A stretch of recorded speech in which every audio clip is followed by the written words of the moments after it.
Thank you. Thank you very much. So my talk today is going to be more on this project. We want to show how DH, like a DH project where we actually try. I'm more focused on how we answer some historical questions for DH. Our project is not extremely sophisticated in technical terms. Rather, we show some of the questions that we're able to answer that were open through building our database and then putting some statistics and some algorithms on. Before I go on, I want to dedicate this talk, since we're talking about families and kibbutzim, to the 12 or more families which were either totally killed or abducted during the October 7th attack on Israel, and to Itai Bausi, a member of Satyam, the kibbutz I'm talking about, who was also killed in that attack. And their memory blessed. So what we're talking about today are kibbutzim. Kibbutz is a communal living, a communal settlement in Israel. These are settlements ranging between several hundred to maybe 1,000 or more people each. Started out 100 years ago, and they're pretty unique in the world throughout their history for several aspects, which I'm going to discuss a little bit later. But today, probably most notably by their stability, although a lot of these communes have been privatized somewhat, still these are communes hosting more than 200,000 people altogether, which have lasted for more than 500 generations so far. Extremely stable, compared to usual communal living communal groups in the world. And again, roughly 200,000 people overall. Most of them are extremely secular, but there's a small subgroup of kibbutzim which are actually observant Orthodox Jews, which make them a very unique case in Israeli society and general. And one of the kibbutzim which we are talking about is one of those religious kibbutzim, which makes for a very interesting ideological debate within the kibbutz with regards to family, which is our topic. One more concept which is important to discuss, we will discuss later, is what's called in Hebrew Go'in, or a seed, which was a group of a similar age group of several, probably 10 or 20 people coming from the same age group, usually at age 19 or 20, to a kibbutz to join it and grow it demographically. And these are like very distinct groups usually within the kibbutz. And when we're talking about families, these are also internal groups within the kibbutz, which is interesting to look at. So when we discuss later, I will discuss these groups as well. Just a small historical sketch. The first kibbutz was founded in 1909, called Ganya. So we're almost 120 years into the group. The movement of the influence of the kibbutzim movement was probably peaked around 1950s and 1960s. At that period, this was considered the elite group in Israeli society. They had major influence in the army, in the economy, in the political arena. Then around the 1970s and 1980s, the movement got into a crisis, economic crisis, which led also to social crisis, which led to the privatization or partial privatization of many of the kibbutzim. So a lot of these communes do not longer host give as you can and get as much as you need type of economic structure, but still have a lot of communal bonds within the group, and probably the greatest crisis these days when 50 kibbutzim had needed to evacuate due to the war, as many of these live next to the border. Now, since we're talking about communal living, our major, I'm just gonna grab my phone to get the time, sorry. Since we're talking about communal living, from the early days, basically, there's been an intense tension between the demands of the commune and families, and the concept of familial structure. So when kibbutzim started out in their very ideological period of the 19-teens, 1920s, among the secular kibbutzim, there was actual extreme hostility to the concept of families. There was discussion if marriage is even desired, and this of course has tended to this sort of tension tended, or I'd say hostility tended to drop during as the years went by, and families did form, of course. However, the commune did demand a lot from its members in terms of their familial connections. One major aspect of that is with child rearing. So until eventually up until the 1970s, in many of the kibbutzim, children did not live with their parents. Most of their childhood, they lived in children's houses and visited their parents every afternoon. But the child rearing was done in the communal structure rather than within the family. This has caused extreme levels of debate between every kibbutz throughout the decades. Some of them stopped this practice early on. The latest ones stopped it in the 1990s. At that period, again, we see a lot of privatization in other areas as well, in economic areas, and in some of the services the kibbutz gives to its members, and so forth. Now when we're talking specifically into religious or Orthodox kibbutzim, it makes it even a more distinct and interesting phenomenon, as on top of the socialist ideology, we have the demands of Orthodox Judaism and religious law, which are two, I'd say, very probably competing or at least forms of ideology which have tensions between them. Specifically, our project was in one of the major kibbutzim within the religious kibbutz movement called Kibbutz Yavne, founded in 1931, and then settled in its current place of settlement near Ashdod in 1941. That's the leading kibbutz in the movement. Now, as we say, there's a big tension between family and communes in religious kibbutzim. It is more so and more pronounced in religious kibbutzim for several reasons. One of them, and most important of them, probably, is that Jewish law has a major focus on family. It has a sanctity of marriage. Extramarital sex is prohibited in Jewish law, and there's a big focus in Jewish law on familial life, and this sort of causes great strain in these sort of competing ideological frameworks. Even so, the communal demands were extremely harsh in the religious kibbutzim as well, with a very known case of one of the kibbutzim, Socio-Historical in 1949, where the entire kibbutz was taken captive during the War of 1948. And when it came back from captivity in Jordan, the people in the kibbutz said, you know what, now we're back with our families. We do not want to raise our children in collective child rearing.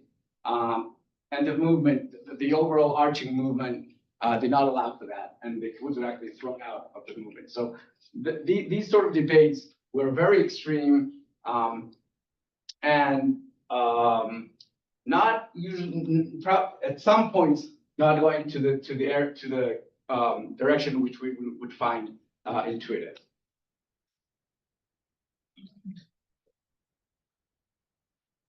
Input, on the other hand, we see some institutional frameworks which lead in Kvutzat Yavne and in religious kibbutzim to preference to the familial side. One of those is a rule throughout the years which did not allow for memberships, did not allow for people to be accepted as members of the kibbutz unless they are already married. Another one is that this kibbutz was usually, looking at the numbers, which we'll see later, saw relatively high levels of generational continuum. That is, people from the kibbutz staying within the kibbutz. A lot of the kibbutzim people leave. The percentage of people staying in Kvutzat Yavne is relatively high compared to other kibbutzim. So these two phenomena lead to stronger families and larger families within the kibbutz, which will make an impact on the life of the kibbutz, which is what we come to examine and to quantify in our project. So what did we do? There's a lot of the discussion around families in the kibbutzim, and a lot of the research as well is based on intuition, on what people think. Even in research, usually the research is qualitative. So there's an interview with members of the kibbutz who say, that's how we feel about the strength of the families in our kibbutzim. That's how we think about what's happening. And we wanted to try to quantify these questions and find numerical answers to some of these intuitions. And for that, we built a database of the entire membership of this kibbutz from its founding in the 1940s to these days. So these are 2,000 records, above 2,000 records of people who were either members, children of members, people who just stayed for several years and left. Everyone who lived for more than a year in the kibbutz is in our database. We also mapped all the familial connections between the members, people who are married one to the other, their children, their siblings, and so forth. This was done going over the extensive archive of the kibbutz, a very nice advantage of kibbutzim, which is that they're extremely documentation minded, and archives in the kibbutzim are very extensive, and we were able to go over the lists and actually map them to our database and build this network. So just to get a sense, this is the amount of members in the kibbutz. It started out with roughly 50 members. When it settled on the place it's settling right now, growing up to 750 to 800 around the 1970s, and staying roughly the same size to this day, today with 800 members. And this is sort of our main finding, which is once we started mapping out all the connections, all the familiar connections, we found an extremely big inner core of a family within the kibbutz. So this map, these are like this family, the descendants of roughly 6 or 7, people who generated this network, and all the people, and this is just sort of a family tree, right? All the people married one to the other, or their children, dating down to 5 generations.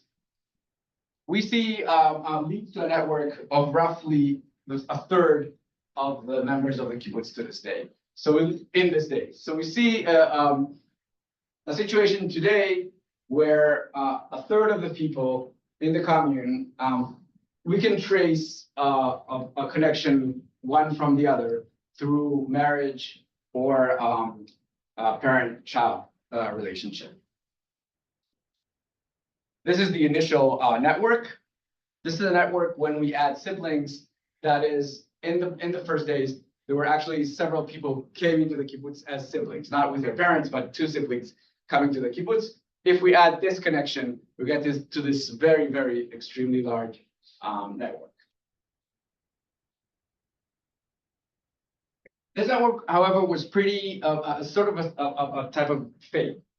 What do I mean? A type of luck, maybe. What do I mean? When we track down the six original members of the kibbutz and how their family connection developed over the years. So we see that this member, Isakochva, is the origin of this huge network that we know, whereas the other six sort of dwindle down, and that's how we get to this structure where we have one big family and very small sort of satellite structures which are much less developed.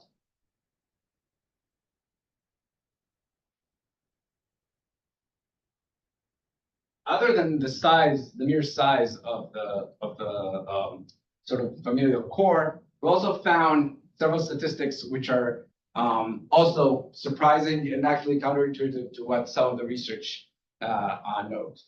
So first of all, we see that out of the married couples in the kibbutz, 42, that is 26%, are both from the same kibbutz, from Uzzat Yavne.